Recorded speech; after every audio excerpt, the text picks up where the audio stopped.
C'est l'heure du journal en version française. Mesdames et messieurs, bonsoir et bienvenue. À la une de l'actualité de ce soir, la coopération diplomatique entre Madagascar et la France s'étend également aux collectivités décentralisées.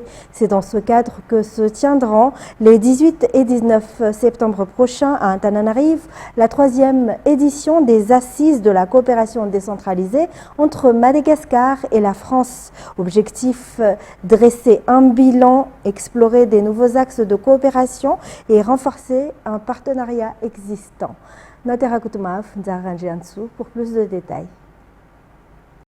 Près de 30 projets de développement sont actuellement menés par l'État français à Madagascar dans différents domaines pour un montant d'environ 5 millions d'euros. Ces projets visent à améliorer et à soulager le quotidien de la population et concernent aussi la décentralisation. Ils témoignent d'une coopération diplomatique solide et stratégique entre Madagascar et la France. Cette coopération se renforcera afin que les collectivités locales bénéficient directement de ces projets, a souligné le ministre de la Décentralisation et de l'Aménagement du territoire. C'est que je suis intimement convaincu que la coopération décentralisée telle qu'elle se faisait était un palliatif quelque part à une défaillance de l'État dans le passé et que ça permettait de conserver des liens et d'avoir une coopération qui était vivante. Aujourd'hui, on a une coopération bilatérale qui est très efficace. On le voit diplomatiquement, on le voit au sein de tous les projets qui sont en partenariat avec la France et qui sont d'une efficacité redoutable sur le terrain, pour ne citer que les projets PADEV, Lalanké, et pour ne citer que ceux-là qui me viennent à l'esprit et qui ont un impact direct sur la population. La diplomatie joue aussi un rôle concret dans la vie des citoyens à travers les collectivités décentralisées. La tenue de la 3e édition des Assises de la coopération décentralisée entre Madagascar et la France, prévue les 18 et 19 septembre prochains dans la capitale, en est une illustration. La coopération décentralisée démontre aussi que la diplomatie ne se limite pas à l'État central, n'est-ce pas? Mais elle implique également les collectivités locales, les communautés, les expertises, les solidarités partagées. Elle est à la fois un levier de développement inclusif et durable, et comme je le disais tantôt, un outil concret pour notre diplomatie culturelle, économique, sociale. Elle encourage le partage de compétences, la mise en commun des savoir-faire et la création de partenariats directs. Et la coopération décentralisée contribue à renforcer l'ancrage territorial de notre politique étrangère et nationale, à promouvoir le développement local. La France joue un rôle important dans cette dynamique. Et les nombreuses coopérations engagées entre les collectivités territoriales de nos deux pays illustrent les liens d'amitié et de solidarité qui unissent nos deux nations. Elles sont aussi une composante essentielle de la consolidation des relations bilatérales entre la France et Madagascar. Les relations entre Madagascar et la France ne se réduisent pas à une coopération diplomatique générale. Elles ont des impacts directs sur le quotidien de la population, et c'est bien là l'objectif, a confirmé l'ambassadeur de France à Madagascar. Cette coopération, elle a une importance que je n'hésiterai pas à qualifier d'historique, puisque le premier jumelage qui a existé entre les villes de Malankar et Parthenay date de 1961, donc seulement un an après le retour à l'indépendance de Madagascar. C'est dire combien les collectivités territoriales se sont immédiatement appropriées la relation franco-malgache. Nous investissons nos collectivités locales, que ce soit à la fois par leurs ressources propres ou par des appels à projets qui sont lancés par le ministère français des Affaires étrangères ou bien l'Agence française de développement, investissent environ chaque année un petit peu plus de 5 millions d'euros à Madagascar, ce qui représente environ, je crois, près de 25 milliards d'ariars. Alors c'est très important parce que derrière ces échanges, il y a des actions très concrètes. Et Madame la ministre des Affaires étrangères, Monsieur le ministre de la Décentralisation et de l'Aménagement du territoire sont comme moi attachés à la notion d'impact. C'est-à-dire qu'au-delà naturellement de ces jumelages, de ces relations d'amitié, il y a des actions très concrètes. La construction de blocs sanitaires, la formation des élus, la construction de bâtiments qui ensuite permettent aux collectivités territoriales malgaches de se développer. Cette 3e édition des Assises de coopération décentralisée entre Madagascar et la France témoigne également de l'engagement de l'État malagasy à améliorer la gouvernance décentralisée des collectivités décentralisées, afin qu'ils soient autonomes et que le développement arrive au niveau des communautés locales. Et Madagascar, à travers l'ensemble des responsables concernés par la migration, en partenariat avec l'OIM ou Organisation internationale pour les migrations, tient depuis hier et aujourd'hui à Nkourndjan un dialogue national pour examiner son adhésion ou non à la déclaration ministérielle de Kampala relative à la migration environnementale. Natera Koutoumaf et Nzaranjian toujours. La migration devient problématique lorsqu'elle n'est pas organisée et régulée comme il se doit. Madagascar fait partie des pays vulnérables face aux défis migratoires en raison des impacts du changement climatique. En effet, sécheresse récurrente dans le sud, cyclones fréquents dans la région est, élévation du niveau de la mer et dégradation générale des écosystèmes sont autant de facteurs qui entraînent des mouvements migratoires. En 2021, selon un rapport des Nations Unies, près de 1,3 million de personnes à Madagascar ont eu besoin d'une aide sociale à cause de la sécheresse. Pour que Madagascar puisse gérer les migrations de manière cohérente et conformément aux normes internationales, l'OIM ou l'Organisation internationale de la migration propose comme solution l'adhésion du pays à la déclaration ministérielle de Kampala. Celle-ci constitue un cadre politique révolutionnaire sur la migration environnementale à Madagascar. Ainsi, toutes les forces vives, sous la conduite du gouvernement, sont mobilisées pour rechercher ensemble des solutions avec l'appui de l'OIM. Au terme de ce dialogue, nous attendons une adhésion totale et complète des partenaires ministériels, principalement le ministère de l'Environnement et les autres partenaires ministériels dont a parlé le SG tout à l'heure, comme par exemple le ministère de la Santé, l'Agriculture, l'Environnement. Donc il y a une meilleure compréhension, une meilleure appropriation de cette déclaration par ces différentes parties prenantes afin de mieux porter appui et assistance aux bénéficiaires, c'est-à-dire aux déplacés climatiques. Le sens de cette déclaration, c'est d'avoir une adhésion globale, complète de la part du gouvernement afin que cette adhésion puisse se matérialiser par leur participation, leur contribution et leur appui aux différentes actions qui vont être portées non seulement sur le plan national mais aussi également sur le plan continental et international comme cela a été mentionné. Grâce à l'atelier de 2 jours tenu hier et aujourd'hui à l'hôtel Ibis Nkourndjan, les parties prenantes concernées ont pu échanger et débattre de l'opportunité ou non pour Madagascar d'adhérer à la déclaration ministérielle de Kampala. Madagascar prépare activement la présentation de son deuxième rapport périodique sur la Charte africaine des droits et du bien-être de l'enfant. Ce rendez-vous est prévu du 29 septembre au 1er octobre prochain au siège de l'Union africaine. Une réunion avec le comité de rédaction et de suivi des rapports relatifs aux droits de l'homme s'est tenue hier à Faravouach, conduite par le ministre de la Justice. Les détails. Le comité de rédaction et de suivi des rapports relatifs aux droits de l'homme s'active pour finaliser le deuxième rapport périodique de Madagascar sur les droits et le bien-être de l'enfant. Ce document fera état des avancées, mais aussi des défis en matière de protection des enfants.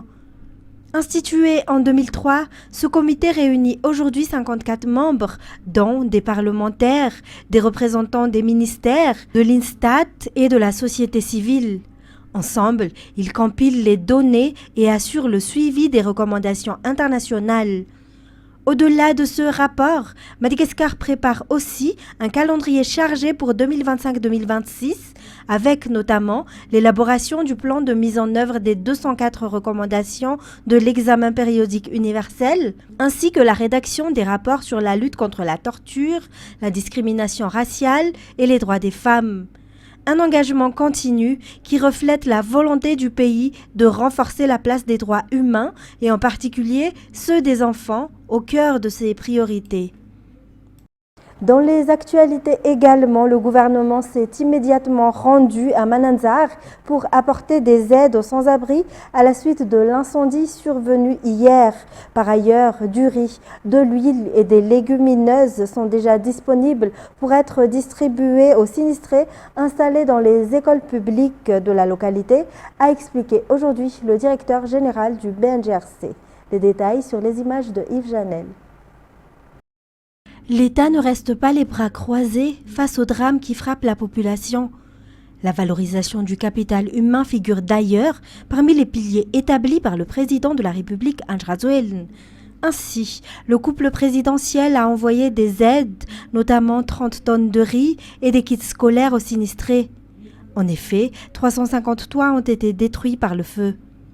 Plusieurs ministères se mobilisent également pour fournir des aides comme des tentes, des médicaments, des toits et des produits de première nécessité aux sinistrés, selon le directeur général du BNGRC, le général Elak Andjakadze.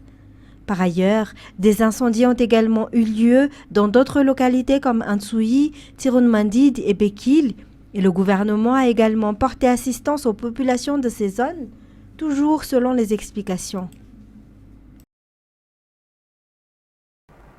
Dans les actualités sociales, afin de permettre aux enfants pris en charge et scolarisés au sein du centre Manzarsou de bien entamer cette nouvelle année scolaire, la ministre de tutelle, Antchaftia Vanarazakabon, leur a remis aujourd'hui des kits scolaires.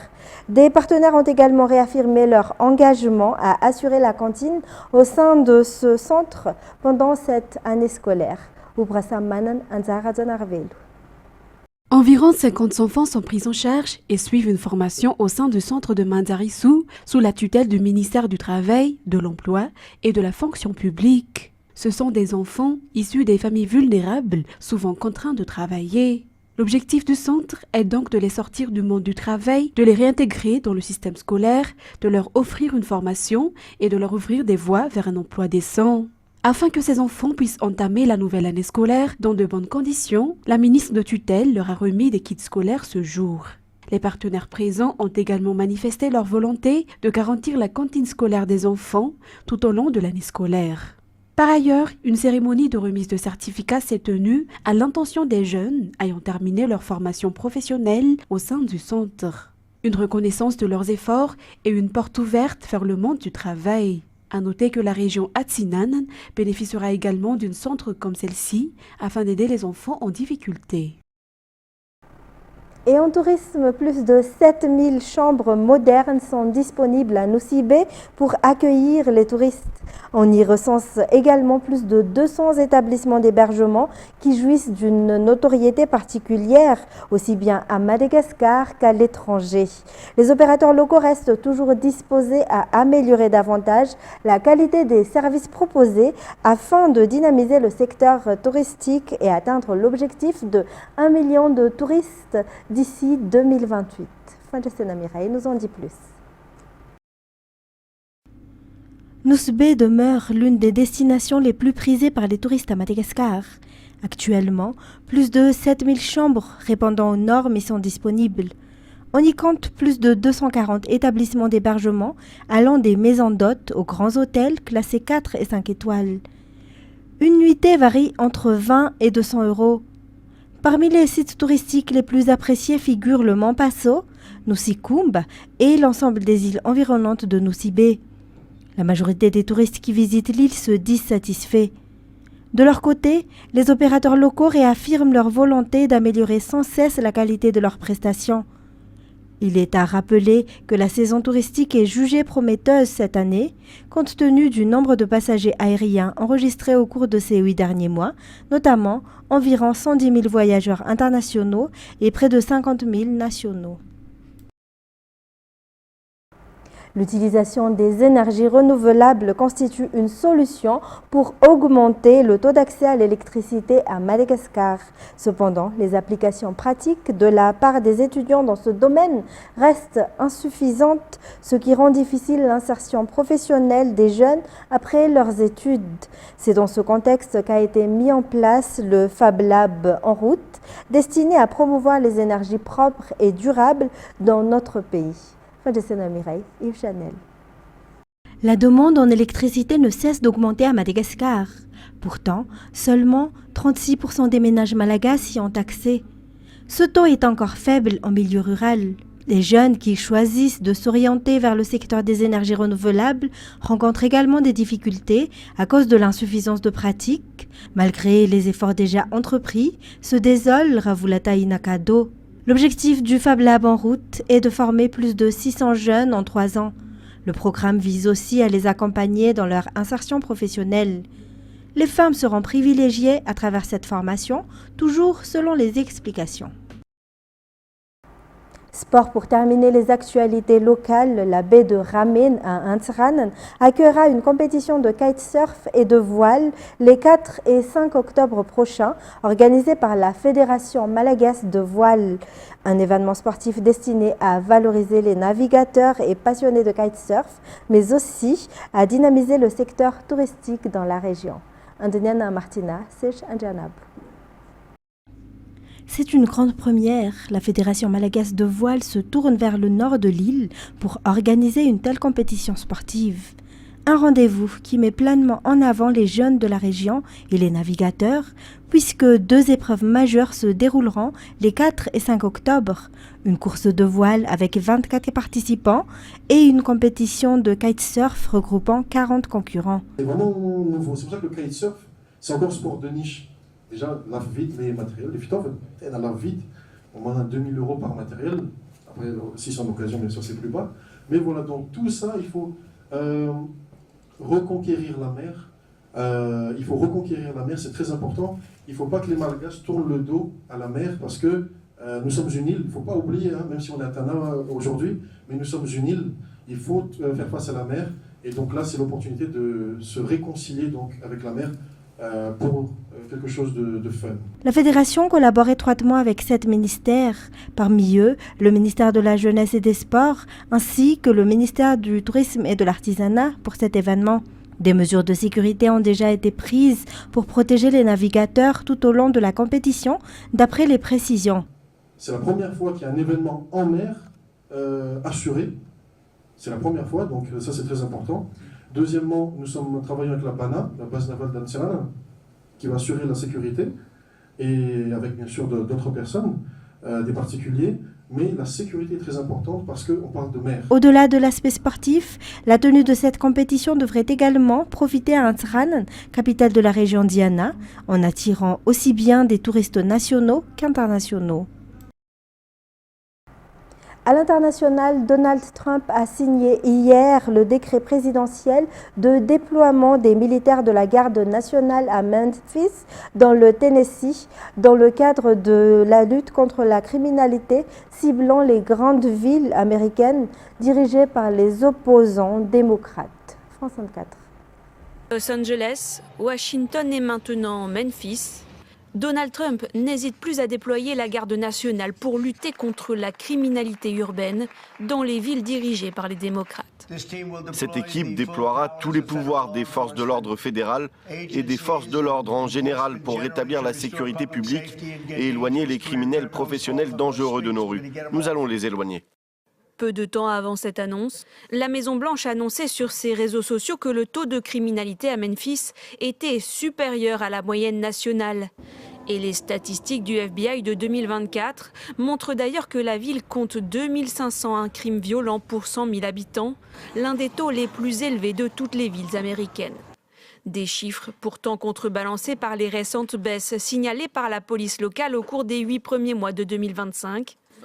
Dès les premières annonces d'un éventuel déploiement ce vendredi, le maire démocrate de la ville s'y était d'ailleurs vivement opposé. Je veux être clair, je n'ai pas demandé la garde nationale et je ne pense pas que ce soit la solution pour réduire la criminalité.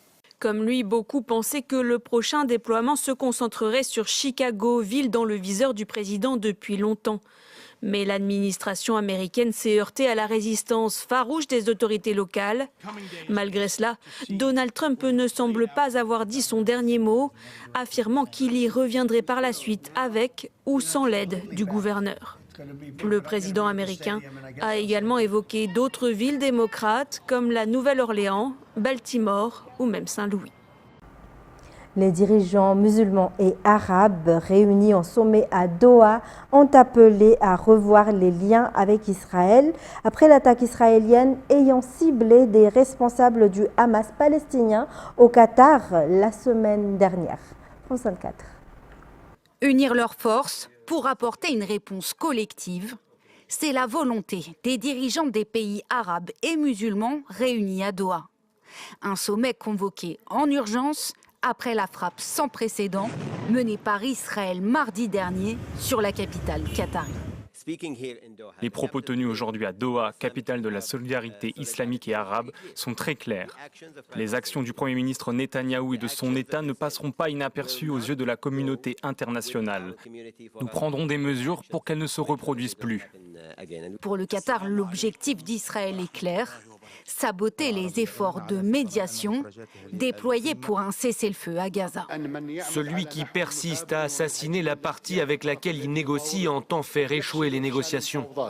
Des propos inhabituellement virulents pour le dirigeant qatari, lui qui a joué un rôle clé dans les négociations.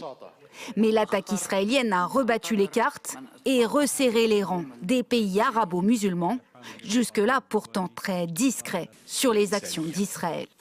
Demain, ce pourrait être le tour de n'importe quelle capitale arabe ou islamique. Le choix est clair, nous devons nous unir. 57 pays ont répondu à l'appel. Les présidents palestiniens, turcs, iraniens et égyptiens ont fait le déplacement, comme les premiers ministres irakiens, pakistanais ou encore le roi de la Jordanie et le prince héritier Mohamed Ben Salman. Dans une déclaration commune, ils exhortent tous les États à revoir les relations diplomatiques et économiques avec Israël et à engager des poursuites à son encontre. Une directive, beaucoup de condamnations, mais aucune mesure concrète. Les pays du Golfe en appellent aux États-Unis, leur demandant d'user de leur influence pour contenir Israël. Pour terminer, le Premier ministre espagnol Pedro Sánchez a redit sa profonde admiration pour la société civile espagnole qui se mobilise contre l'injustice au lendemain des manifestations pro-palestiniennes à Madrid qui ont abouti à l'interruption de la dernière étape du Tour d'Espagne cycliste. Celui-ci a aussi annulé un contrat de près de 700 millions d'euros portant sur l'achat de lance-roquettes de conception israélienne. France 24. L'interruption de la Vuelta par des manifestants doit-elle susciter le respect ou les condamnations? C'est la question qui divise aujourd'hui les Espagnols. Dimanche, les organisateurs du Tour d'Espagne ont dû arrêter la dernière étape de la course cycliste, l'une des plus importantes au monde. En cause, l'irruption sur le parcours de manifestants pro-palestiniens. Ils étaient des dizaines de milliers à exprimer leur colère face à la participation d'une équipe israélienne, Israël Première Tech. Une action applaudie par le Premier ministre espagnol, qui regrette un deux poids deux mesures entre Israël et la Russie. Je pense que les organisations sportives devraient se demander s'il est toujours éthique de faire participer Israël aux compétitions internationales. Pourquoi la Russie a-t-elle été exclue après l'invasion de l'Ukraine et pas Israël après l'invasion de Gaza?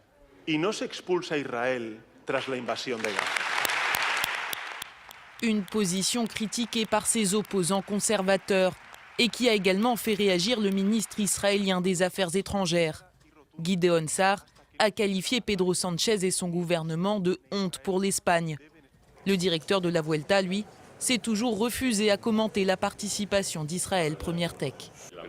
Ce qui s'est passé est inacceptable, surtout sur le parcours. Nous respectons le droit à protester, mais nous demandons aussi du respect pour la course. De son côté, le ministre espagnol de la Culture a appelé à boycotter le prochain concours de l'Eurovision si Israël y participe. Le gouvernement vient également d'annuler un contrat de 700 millions d'euros pour les lance-roquettes de conception israélienne. Mesdames et messieurs, ainsi se termine cette édition. Merci à vous de l'avoir suivi. Restez avec nous pour la suite de notre programme. Au revoir et bonne soirée sur Viva.